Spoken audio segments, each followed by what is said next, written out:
Une allée perdue au milieu des broussailles en périphérie de Tiraspol. C'est ici que nous retrouvons Alexandre. Sur la porte de son garage, une affiche de propagande célèbre tirée d'un fait de gloire soviétique.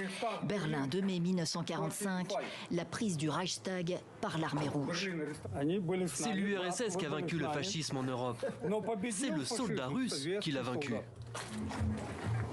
Il nous fait rentrer dans son antre, un concentré de Deuxième Guerre mondiale dans 9 mètres carrés.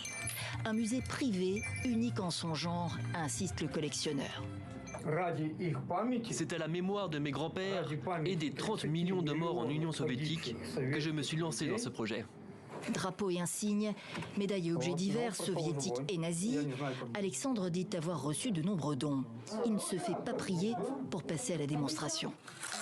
Bazooka, fusil mitrailleur soviétique Pepesha. C'est le fusil le plus légendaire, le plus fameux, le plus iconique. Kalachnikov AK-47, du nom de son concepteur vénéré en Russie, avec ici une version plus ancienne, un fusil à baïonnette doté d'un impressionnant couteau à usage multiple. Jamais utilisé, précise le vétéran, qui nous montre sa médaille de la guerre de sécession de la Transnistrie. C'est la croix de gloire de la garde nationale de la République populaire de Transnistrie. La guerre avec la Moldavie a fait 1 millier de morts environ en 1992 du côté des séparatistes. C'est pour ça que je suis contre la guerre. Il y a toujours plus de civils que de militaires qui meurent. Est-il pacifiste aujourd'hui? Je suis pour la vérité.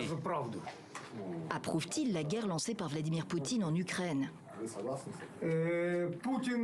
Poutine est avant tout le président de la Russie.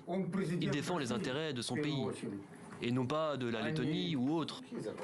Poutine est russe, il vit en Russie. Zelensky, un juif, président de l'Ukraine. Quels intérêts pensez-vous qu'il va défendre, étant juif? Donc ce que vous dites, c'est que Zelensky n'a aucune légitimité parce qu'il est juif? Le